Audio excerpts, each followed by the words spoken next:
누가복음 20장 19절에서 26절입니다. 예수님이 포도원 비유 말씀하시니 예수님께 시비 걸던 대제사장들, 장로들, 서기관들이 그 비유에 나오는 그 나쁜 농부들이 자기들을 두고 하신 말씀이란 거 눈치챈 겁니다. 기분 나쁘죠. 나쁜 사람의 특징은 잘못을 지적하면 오히려 더 악해져요. 착한 사람의 특징은 잘못을 지적하면 그 잘못을 인정하고 회개하고 반성해요. 여러분은 착한 사람입니까? 나쁜 사람입니까? 말씀에 대한 반응에서 바로 나타나니까 스스로 판단해 보세요. 이 기분 나쁜 대제사장들, 서기관, 장로들, 나쁜 대제사장들, 서기관, 장로들 좀 이상하죠? 대제사장과 서기관, 장로는 좋은 사람이어야 하죠. 그런데 나쁜 대제사장들 이러니까 그냥 일반 사람이 나쁜 사람 되는 거하고 대제사장이 나쁜 대제사장 되는 거하고 좀 다르죠. 대제사장이 나쁜 사람 되면 더 큰일입니다. 심판이 커요. 목사인데 나쁜 목사, 나쁜 장로. 목사와 장로가 나쁜 사람 되면 안 되죠. 좋은 사람이야죠. 그런데 나쁜 목사, 장로 하면 더 큰일이죠. 지금 이 성전의 문제는 이 성전에 일하는 사람들의 문제예요. 이 문제가 가장 큰 문제입니다. 로마의 식민지로 있다든지 이스라엘의 경제가 문제 있다든지 혹은 헤롯이 문제가 있다든지 이런 문제는 별거 아니고요. 진짜 문제는 대제사장, 서기관, 이 장로들이 악한 겁니다. 이 악한 사람의 특징은 꼼수가 많아요. 잘못에 대해서 인정하지 않고 잘못을 지적하며 더 악해지면서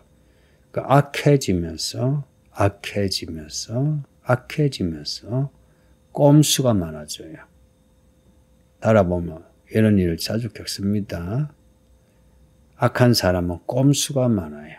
그 꼼수란 거는 겉과 속이 다른 거죠. 겉과 속이 다른 거.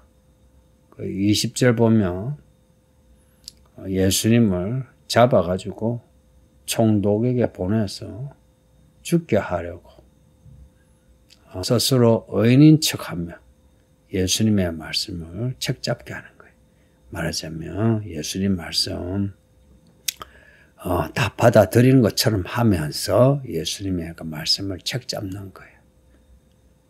어쩌고죠? 사람을 대할 때 이런 꼼수는 나쁜 거예요.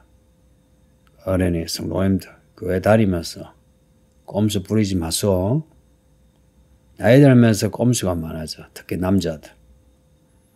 그런 꼼수로 사회생활을 하거든. 근데 교회에서도 바깥에서도 그런 꼼수 부리지 마요. 부려봤자 얻는 거 별거 없어. 잃는 게 더 많다고. 뭐라고 꼼수를 부리느냐. 21절 보니까 선생님 우리가 아노니 당신은 바로 말씀하시고 가르치시며 사람을 외모로 취하지 아니하시고 오직 진리로서 하나님의 도를 가르치시나이다. 무슨 말인지 모르지만 약간 예수님께 알랑알랑거리는 말같이 들리지 않나요? 예수님이 참말을 하시는 분이십니다. 이런 거죠. 근데 말이 좀 현란하죠, 그죠? 이거는 이제 꼼수. 예수님 마음을 이제 풀기 위해서. 그렇다고 해서 예수님이 모르시는 것도 아닌데 약간 이 악한 사람은요 이런 눈치가 없어요. 악은요, 스스로 제한돼요. 지각을 제한시키고 또 감정을 제한시키고 해서 상황을 예수님이 어떤 마음으로 자기를 보시는지 생각지도 않아요. 눈치가 없어. 뭐라고 이제 시비 거느냐? 이제 시비 거는 거예요. 우리가 가이사에게 세를 바치는 게 옳습니까? 옳지 않습니까? 질문이요. 이거 정치적인 질문입니다. 이 대제사장, 서기관, 장로들은 정치적인 사람이잖아요. 그리고 제일 빠져나가기 힘든 게 정치적인 질문입니다. 우리나라도 그렇죠. 이 정부에 찬성하냐 반대하냐. 찬성한다면 찬성한다고 지랄이고 반대하면 반대한다고 지랄이고. 그렇죠. 그때나 지금이나 이 정치란 게 참 민감한 겁니다. 그 가이사에게 세를 바치면 어떻다? 친로마주의자다. 안 바치면 그러면 빌라도에게 고발해서 붙잡히게 하는 못된 사람이죠. 여러분은 이렇게 살지 마세요. 이렇게 살지 말라고요. 자기도 모르게 이렇게 사는 사람 많아요. 그러면서 자기가 뭘 잘못하는지 모르는 사람이 있다고. 그렇게 살지 말라고. 예수님이 그 관계를 아시고 예수님은 아시는 거예요. 예수님도 아시고 또 여러분도 웬만하면 알죠. 그죠? 아는데 표를 안 낸다 한 거죠. 그런데 마태복음이나 마가복음에는요. 예수님이 대놓고 외식하는 자여 어찌하여 나를 시험하느냐 이렇게 말씀을 하세요. 예수님이시니까 이렇게 말씀하시지. 우리는 보통 알면서도 그냥 그 테스트에 그 시험에 넘어가 주는 거죠. 예수님이 뭐라고 하시느냐. 이제 예수님의 대답이에요. 데나리온 하나를 내게 보이라. 누구의 형상과 거리 여기 있느냐. 그 데나리온 동전입니다. 그 동전에 황제의 그림과 그리고 글이 있어요. 그러니 사람들이 대답하기를 가이사의 것입니다. 가이사의 얼굴과 가이사의 글 있습니다. 로마의 글이 있다는 거예요. 그러니 예수님 하시는 말씀이 그런저 가이사 것은 가이사에게 주라. 하나님의 것은 하나님께 바치라 하셨습니다. 얘가 무슨 뜻인지는 몰라도 맞는 말씀이죠.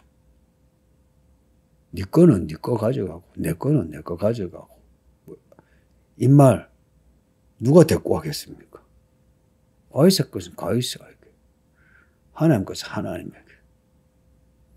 사람들이 이 말씀을 듣고는 책 잡지 못하고 놀랍게 여기면서 말하지 못하더라. 근데 이게 무슨 말씀인지는 확실히 또 몰라요. 모르는데 맞는 말씀 같아. 가이사의 것은 가이사에게, 하나님의 것은 하나님에게. 근데 그 앞에 데나리온의 형상과 글을 보면서 이게 누구의 형상이냐, 누구의 글이냐 이렇게 물으신 거라. 그러니 그 데나리온은 로마 돈이니까 로마에게 바쳐라. 그 세금 바치라는 거죠. 바쳐라 말씀 안 해도 바치는 거죠. 그죠? 근데 가이사의 것이니까 가이사에게 바치는 거. 맞죠? 그죠? 가이사의 것이니까. 그러면 하나님의 것은 그 데나리온 동전이 가이사의 모양과 그리고 모습과 글이 있다면 하나님의 모습과 글이 있는 곳은 그건 뭐겠습니까? 하나님의 것은 성전이죠. 그 성전에 하나님의 형상, 하나님의 글이 있죠. 또 교회죠. 교회는 그리스도의 몸, 하나님의 집이죠. 하나님의 모양, 하나님의 형상, 하나님의 거리에 있는 것은 하나님께 바치는 거죠. 이 대제사장들과 서기관 장로들이 성전을 자기 걸로 도둑질해 주겠죠. 자기 걸로. 하나님의 것인데. 그러니 이놈들아 하나님의 것을 하나님께 드려라. 성전을 도둑질하지 마라. 이 말씀이나 같아요. 이 교회 성전을 세상의 형상과 세상의 걸로 채우지 마라. 이 말씀이기도 하고요. 또 있죠. 우리가 누구를 닮았습니까? 하나님의 형상 닮았죠. 우리가 들은 말씀, 우리 마음에 있는 말씀 누구 글입니까? 하나님의 글이죠. 그러면은 하나님께 바쳐야죠. 우리 자신을. 우리 인생을 하나님께 바쳐야죠. 그러면서 우리가 쓰는 벌고 쓰는 돈, 이 세상에서 살면서 세상 기관에서 발행한 돈이죠. 그러면은 이 세상에 줘야 될 거는 주는 겁니다. 세금도 주고 공과금도 주고 주는 겁니다. 그러나 하나님의 형상, 하나님의 그런 하나님께 바쳐야죠. 교회를 하나님께 바치는 거예요. 우리 자신을 하나님께 바치는 겁니다. 그리고 이 세상이 다 하나님의 형상을 조금씩 보여주는 것 같지 않나요? 하늘의 구름을 보면서 와 정말 하나님의 솜씨가 대단하다. 해와 달을 보면서 야 하나님이 저런 해와 달을 저렇게 움직이게 하시니. 꽃을 보면서 나무를 보면서 열매를 보면서 그런 마음 들지 않나요? 다 하나님의 모양과 형상. 그러고 보면은 이 돈 혹은 세금 이런 거는 일부입니다. 아주 작은 문제에 불과합니다. 이 작은 거, 이 세상에 바치는 거예요. 그러니 세금 내고 공과금 내는 거 아끼지 마세요. 잘 내세요.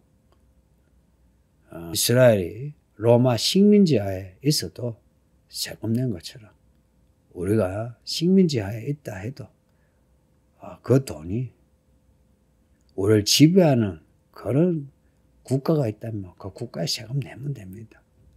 중요한 거는 하나님의 형상, 하나님의 거리 있는 교회, 성전, 우리 자신은 하나님께 바쳐야 합니다.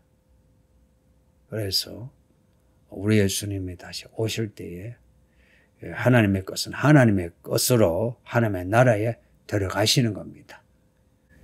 기도합니다. 아버지 하나님 감사합니다. 우리 모든 성도들이 하나님의 것이 되게 하소서.